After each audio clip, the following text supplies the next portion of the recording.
Les 1500 habitants sont totalement dépendants des 2 goélettes qui ravitaillent l'île principale de Mangareva 2 fois par mois. Car depuis la fin des essais nucléaires atmosphériques en 1974, l'agriculture et la pêche ont été pratiquement abandonnées à la demande des autorités militaires. Les sols seraient désormais propres, mais le poisson reste en grande partie toxique.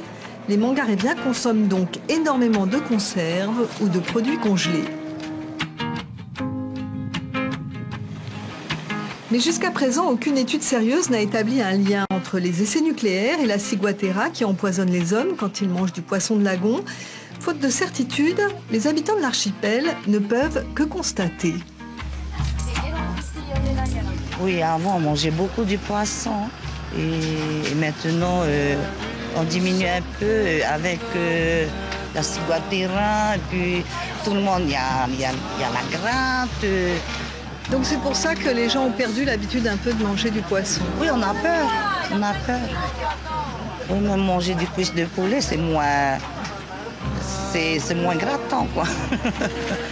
Qu'ils soient militants au sein d'associations ou simples citoyens, ceux qui se souviennent d'avant 1966 affirment que le poisson n'était que rarement empoisonné.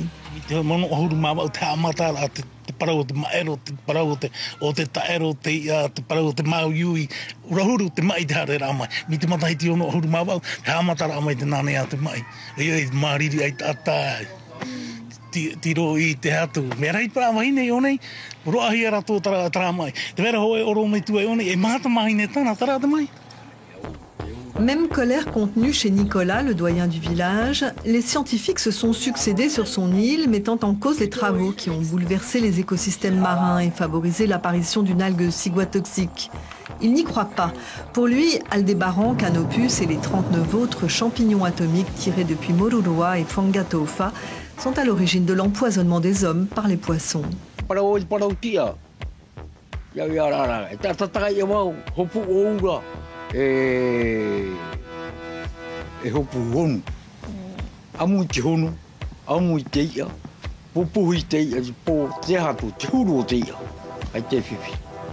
Et Muriho.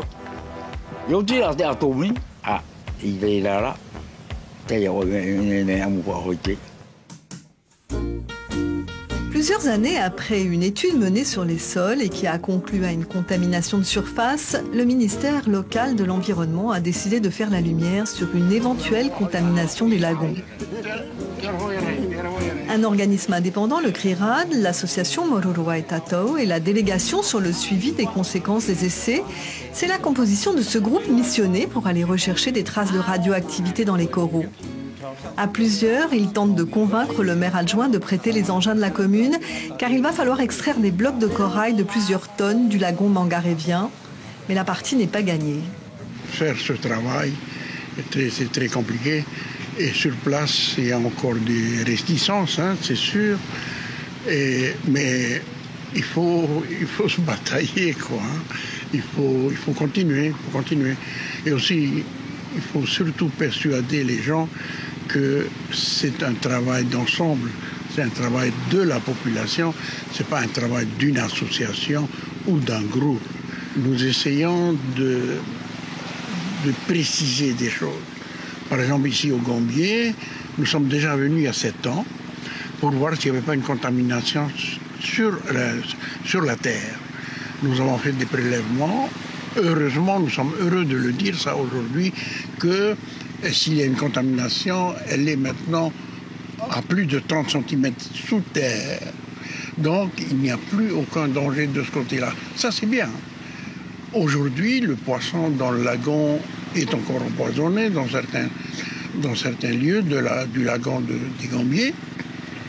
C'est pour cela que nous faisons encore cette étude-là sur le corail, pour savoir s'il y a encore.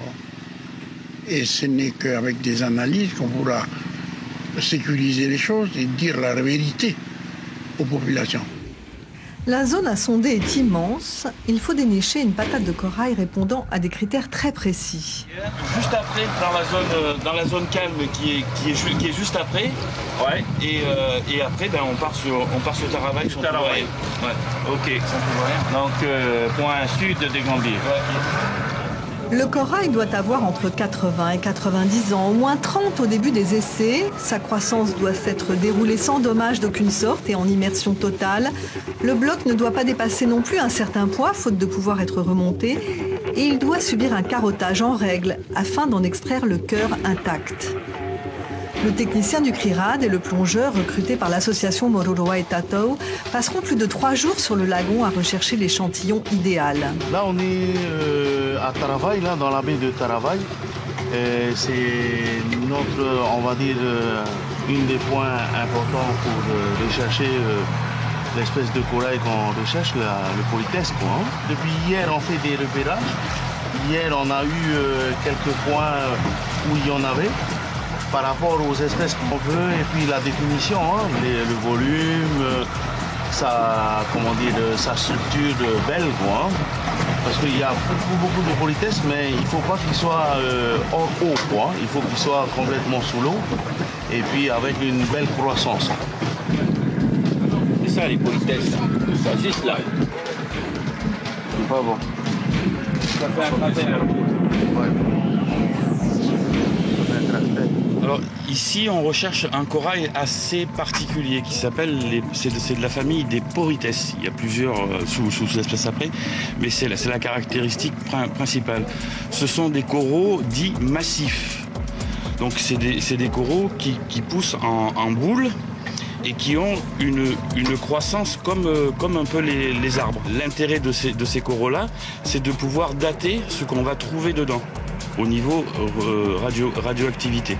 Le corail a un aspect calcaire, donc c'est tout ce qui va piéger quand il va se nourrir, qui va métaboliser dans sa matière, quoi. Voilà, Michel Arachino, le plongeur, est dans l'eau. Il semblerait qu'il ait enfin trouvé la patate de corail idéale à extraire, un Porites qui contiendrait peut-être, qui pourrait être étudié à des fins d'analyse et qui contiendrait peut-être des traces des essais atmosphériques. Dès lors, Michel Arachino, ancien plongeur de l'armée, prendra les choses en main avec les moyens du bord, une barre à mine et quelques bouées pour tracter un Porites d'environ 300 kg.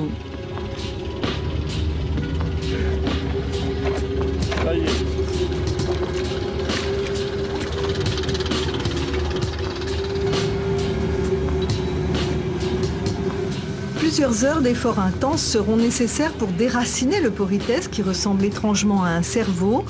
Dans les méandres de sa mémoire, l'histoire est fixée. Sans échauffement. C'est le premier. Oh. Et voilà, il est dans le filet. Voilà. Bon, maintenant, oui, Michel, elle vous a fait souffrir cette patate? Non, pas trop, mais c'est trouver un système pour répondre aux attentes parce que la mairie qui nous avait proposé son concours l'a retiré au dernier moment. Il fallait encore attendre pratiquement 24 heures. Et nous sommes pris par le temps, parce que nous ne sommes pas là éternellement. Il fallait, avec Benoît, on a trouvé un système avec son bateau et ce système de bouée. C'est un travail d'équipe et on essaye d'aider. Moi, je connais la situation des gens qui viennent ici en mission. Donc, c'est pas la première fois que je travaille avec des gens qui viennent en mission. Alors, c'est pour ça que j'ai proposé de suite de prendre un autre moyen pour sortir le Porites de l'endroit où on voulait l'extraire. Et là, c'est beaucoup de satisfaction pour l'opération qui, à notre sens, est réussie.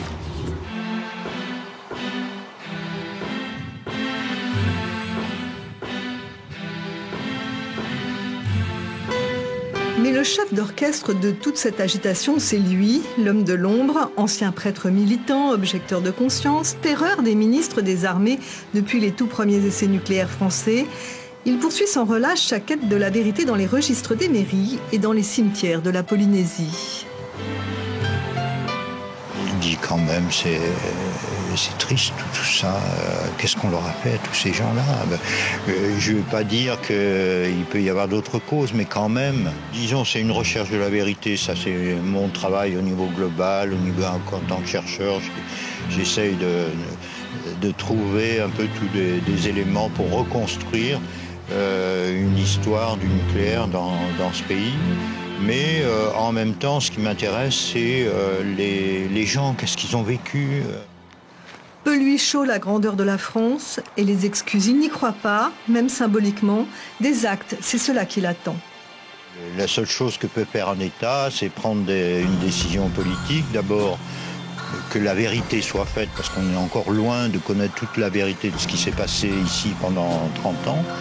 Donc ouvrir les archives, qu'on puisse, voir comment les choses se sont déroulées. Donc vérité, ouverture des archives et puis, réparation d'une certaine manière. Le lendemain, le second Porites est enlevé au lagon, encore plus massif que le premier. Alors cette fois-ci, la commune s'y met parce que les habitants veulent être fixés.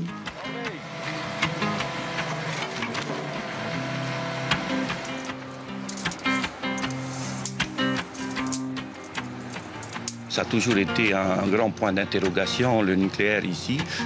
Tout ce qu'on veut, c'est la vérité. S'il faut arriver jusque-là à sortir des blocs de corail pour en savoir plus, oui, je suis pour, quoi. Donc, ce qui est important pour moi, c'est enfin que la vérité éclate et qu'on soit tranquille dans notre, dans notre conscience aussi. Si il y a donc une contamination, il faut quand même le dire tout haut, il y a des preuves. Et si c'est pas contaminé, voilà qu'on arrête tout, quoi. Dans les strates de ce corail, trouvera-t-on des traces de césium, de plutonium ou de strontium? Les échantillons envoyés en France pour être analysés ne livreront leur secret que dans une dizaine de mois. Bien des habitants des Tuamotu du Sud et des Gambiers attendent les résultats avec impatience et surtout des réponses à leurs questions.